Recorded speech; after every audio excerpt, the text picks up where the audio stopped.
Hey guys, welcome to my channel. আমি মহারাজ। আর এখন আমরা কথা বলবো যে ভাই তাণ্ডব মাচানো জিনিসপত্র থাকতে হবে, আমরা চাই। এটাই তো সত্যি কথা। কিন্তু ব্যাপারটা হচ্ছে তাণ্ডবে কিন্তু সত্যি তাণ্ডব বাজানো জিনিসপত্র থাকতে পারে, কারণ নামটা রায়হান রাফি আর নামটা মেগাস্টার শাকিব খান এবং এসভিএফ এবং আলফা আই চোরকি বড় বড় বাংলাদেশের অন্যতম বড় প্রযোজনা সংস্থা জড়িত রয়েছে। এবং সবথেকে বড় কথা, বাংলাদেশের সঙ্গে সঙ্গে আমাদের এপার বাংলায় সবথেকে বড় প্রযোজনা সংস্থা জড়িত হয়ে রয়েছে। তাণ্ডবের বাজেট দ্বিগুণ হয়ে গেছে, বড় বাজেট হয়ে গেছে। তাই অলরেডি মার্কেট থেকে কিন্তু রীতিমতো জিনিসপত্র মানে রটা শুরু হয়ে গেছে, বলা শুরু হয়ে গেছে, চাহিদা শুরু হয়ে গেছে। ঠিক আছে, মারাত্মক রকম জিনিসপত্র এগুলো হচ্ছে। অ্যাকচুয়ালিতে এই ফটোটা দেখে তো আমি মানে ছিটকে গেছি জাস্ট। মানে এই ছবিটা কি লাগছে ভাই, এটা কি লাগছে, মানে এটা আমি থাম্বনেলও ব্যবহার করবো। আমি সিরিয়াসলি হেভি লাগছে, রীতিমতো হলিউডের হিরোইন লাগছে। মানে আমি তো বলবো মেগাস্টার শাকিব খানে সিনেমাতে এরকম একটা কিছু চাই, তাই তো। এবার এই যে তাণ্ডবের এটা তো ফ্যানমেড, বুঝতেই পারছো। যাই হোক, এবার এখানে লেখা চলছে, বাংলা চলচ্চিত্র জগৎ থেকে 4 ঘন্টা আগে এই জিনিসটা পোস্ট করা হয়েছে। এটা পড়ছি, হ্যাঁ।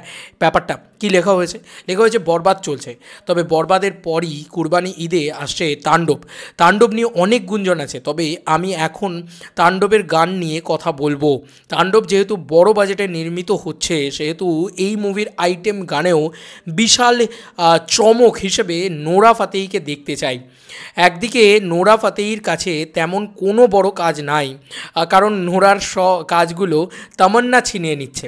তাই তাণ্ডবে যদি নোরাকে একটি আইটেম গানে নাচানো হয়, তাহলে এটি হবে বাংলা সিনেমার বিগেস্ট সারপ্রাইজড। হ্যাঁ, এটা তো নো ডাউট। কিন্তু বিশ্বাস করো ভাই, আমি না আরেকজনকেও চাই। নোরা হলে হবে, না হলে যদি তামান্না ভাটিয়াকে লাগে, তাই তামান্না ভাটিয়াকে যদি নিয়ে আসা যায় না, সিরিয়াসলি বলছি বাংলা ছবি অন্য লেভেলে চলে যাবে। একটা আইটেম সঙের পিছনে খরচ হোক না ভাই, হোক না 3 কোটি টাকা খরচ, হোক না একটা আইটেমস গার্ল নিয়ে যাক 1 কোটি টাকা, বানাতে লাগুক 2 কোটি টাকা, চল ভাই 3 কোটি টাকা খরচা হোক। আজকে মেগাস্টার শাকিব খান যে পরিমাণে বক্স অফিসের মানে দিয়ে যায় আর কি, যে পরিমাণে বক্স অফিসের লাভবান করছে, তাতে একটা সিনেমা 3 কোটি টাকায় তৈরি হয় না, কিন্তু মেগাস্টারের একটা গান 3 কোটি টাকায় তৈরি হতে পারে। সেই ক্ষমতা মেগাস্টার রাখে যে শুধু গানটাই 3 কোটি টাকায় তৈরি হলে সেই গানটা 3 কোটি টাকার থেকে বেশি টাকা উপার্জন করে এনে দেবে মেগাস্টার শাকিব খানকে। কারণ তিনি মেগাস্টার শাকিব খান, তিনি বাংলাদেশের সর্ববৃহৎ মেগাস্টার এবং বাংলা ভাষার চলচ্চিত্রের সর্ববৃহৎ মেগাস্টার। তিনি ইটালিতে কী লেভেলের হাউসফুল দিচ্ছেন, তিনি কি ক্রেজ দেখান গোটা বাংলা জুড়ে, গোটা বাংলা বলছি, গোটা পৃথিবী জুড়ে। ওনার তো আর টেরিটরি শুধু বাংলায় নেই, উনি এখন গোটা পৃথিবীর মেগাস্টার।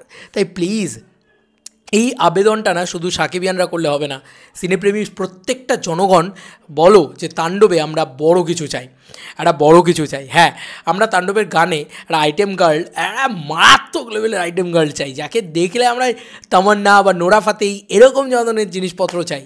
ভাই লোকে ছিটকে যাবে, আমি বিশ্বাস করো, আমি এই কথাটা বলছি, লোকে পাগলা হয়ে যাবে। বাংলা ছবি নতুন ইতিহাস গড়বে।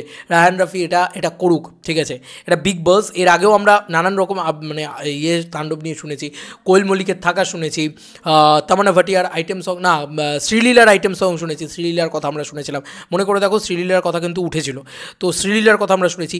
এখন আমরা নোরা ফাতেহির কথা শুনতে পাচ্ছি, দেখা যাক কী হয়। তবে বাংলা চলচ্চিত্র জগৎ থেকে এই পোস্টটা করেছেন হচ্ছে এমডি প্লাবন মণ্ডল। তো এই হচ্ছে সেই পোস্ট, আমি তোমাদেরকে দেখিয়ে দিলাম, এবং এই হচ্ছে সেই পোস্ট, সেটাই তোমাদের সামনে পড়লাম। তোমাদের কার কি মতামত এই এন্টায়ার ভিডিওটাকে নিয়ে জানিও কমেন্ট সেকশনে। তোমরা কতজন আমার সাথে একমত জানিও, এবং যদি কেউ এই লেভেলের আইটেম সং পুল করতে পারেন, মানে এই লেভেলের হাই বাজেট আইটেম সংকে বাংলাতে নিয়ে এসে সেটাকে নর্মালাইজ করতে পারেন বা সেটাকে নিয়ে আসতে পারেন, সেটা শাকিব খান পারবেন, কারণ তার সেই বক্স অফিসের হোল্ডটা রয়েছে, তাই না? কি ভুল বলছি তুমি বলো? তাহলে শাকিব খান কেন করবেন না? শাকিব খান তো করবেনই। আর এত বড় বড় প্রযোজকেরা রয়েছে, তাদের থেকে তো আমরা এইটুকু এক্সপেক্ট করতেই পারি। মানে they are known producer, they are big producers, they are biggest producer, not only a big producer, they are biggest producer. কারণ বাংলাদেশের সবথেকে বড় প্রযোজনা সংস্থা অলমোস্ট বোধহয় জুড়ে রয়েছে এই ছবিটার সাথে, এবং তার সঙ্গে সঙ্গে এসভিএফ আমাদের এখানকার সবথেকে বড় প্রযোজনা সংস্থা এটার সাথে জুড়ে রয়েছে। এই কথাগুলো তো বলতেই হয়, তাই না? তাণ্ডব নিয়ে চলো বন্ধুরা, নতুন কোনো ভিডিওতে দেখা হবে, বাই।